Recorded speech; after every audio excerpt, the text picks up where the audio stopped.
Hey everybody, welcome back. My name is Abby. I'm with Fitness is Medicine. Today we're going to do another great strength training workout you can do in your home with minimal space, minimal tools, exercise tools, and easy to follow directions. Try to come into these workouts warmed up and ready to move. So 5 to 10 minutes of a cardio workout just to get that heart rate up a little bit, get your muscles and joints warmed up and ready for movement, and your mindset ready for movement. Often the hardest part of a workout is just getting started. So once you start moving and you realize it feels good, you want to keep going. Okay, so today we're going to need a band or a tube that's set up in a higher position if you've got one of those door anchors, or if you've got something to loop it around that's a little bit higher. A loop band if you have one, otherwise you can tie a TheraBand, or you can use a longer one underneath your feet. And then another band to use for your arms. And then just a small ball. If you don't have a small ball, you can use a pillow, you could use a fit ball, an exercise ball, kind of really anything for that one. Okay, today we're gonna start with some push-ups. I know that these are really hard, so there's a lot of ways to ease into them. So you can start with a wall push-up. You could use your treadmill, you could use a kitchen counter. A kitchen counter is a really great place to do a lot of exercises. This form is the same no matter where you're doing them. If you decide you're able to do them on the floor, you can try them on your knees.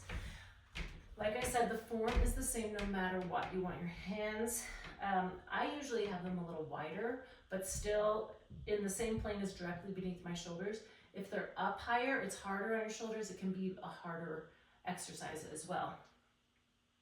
And then keeping your hips flat if you are on your knees. So I'm going to start on my knees to show you.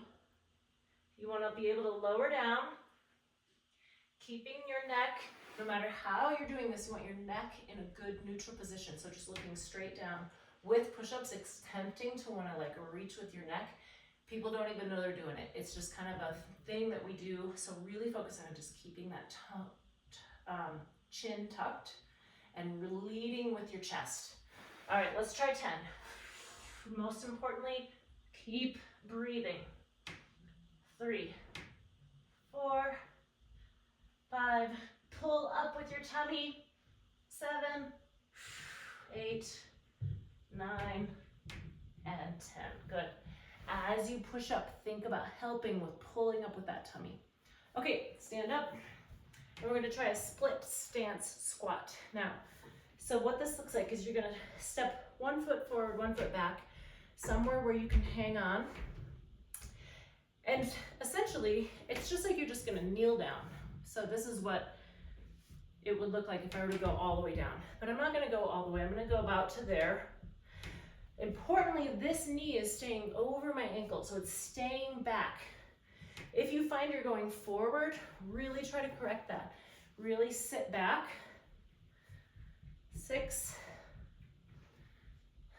This can be challenging for balance because your feet are so, widely spread. If you would like to, you could hang onto a weight in your hand opposite of your balance object and switch. And then if you are hanging onto a weight, turn around as well.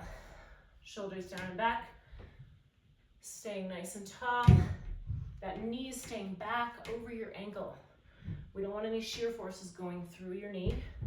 And you can also go in a smaller range of motion if your knees are hurting. This front glute is working a lot.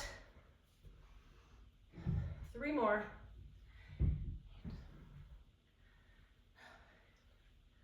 And 10. All right, good. Okay, now we're going to come over here to my tube that I've hooked up in a higher position. We're going to do a triceps extension. So the important mechanics of this, first I'm in a heavy stand and a tandem stance, a little balance. If that's too much, you can do is, just a good base of support. You're going to bring that band back so that your elbows are straight down from your shoulders, glued to your sides. You're going to push straight down. And no matter what, those elbows just stay glued to your sides. So they stay back. If it starts to be like this, then you're using a little bit of your lats as well, which is fine, but then you're not isolating your triceps. So keeping those elbows glued to your side.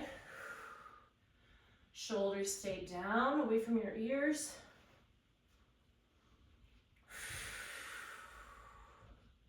7, tummy nice and tight.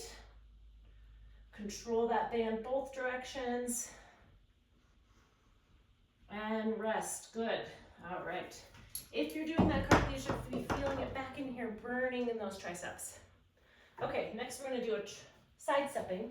So have a seat, get that loop band around your ankles. Now, we're gonna do lateral movement, side stepping. This is where there's no tension on my band. I want you to have tension on your band throughout this whole exercise, so you don't let those legs go close to each other. It's sort of baby steps, like that. And then we're also gonna add a shoulder external rotation. So I'm gonna hold that band like I'm holding a platter, and I'm just gonna do a small movement like that. It's not a large movement, so we're doing a shoulder and hip stabilization at the same time. Breathing, shoulders stay down. Now, those toes are straight forward. This lead foot is gonna wanna do that because our hips and our quads are stronger, our hip flexors, and they wanna take over. We want our glutes to do the work. So almost think about turning those toes in towards each other, but it's really all 10 toes straight forward. You might feel like they're turned in because this is maybe an awkward position for you. And rest, good. You're not gonna go far in that. It's pretty small baby steps, keeping that tension the whole way. Okay, now we're gonna do a tightrope walk. So what I want that to look like is we're going to go heel toe, nice and slowly across your room.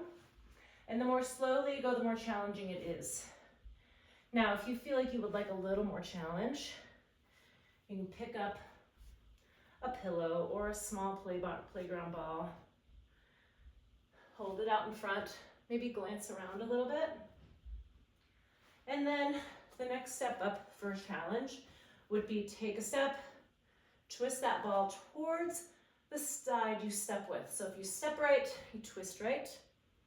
Step left, twist left. Now you can add turning your eyes as well. That's the most challenge, because the more you change your gaze, the proprioception will make your balance more challenging. Try to work on that for about a minute, maybe 2. It's a really great balance challenge. Okay, we're gonna end on the floor. If you don't like getting down on the floor, you can always do this on your bed. We're gonna do ball transfers. So what this is gonna look like is your arms and legs are gonna do this the whole time, but you're gonna transfer where the ball is. So the most important part of this one is keeping your back flat. So you're gonna start with a little posterior pelvic tilt, flattening that back to the floor. I can't get my hand there. And we're gonna go back and forth like this. Now notice I'm keeping my knees bent. I'm trying not to put my feet down. And as I go here, really work on keeping that back flat. So it takes a lot of ab control, a lot of core. Breathing. Try not to hold your breath. It's really easy to start to want to hold your breath during core work. So really work on controlling that breath.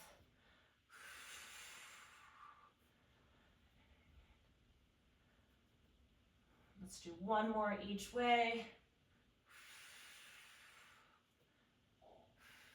And rest, good. All right.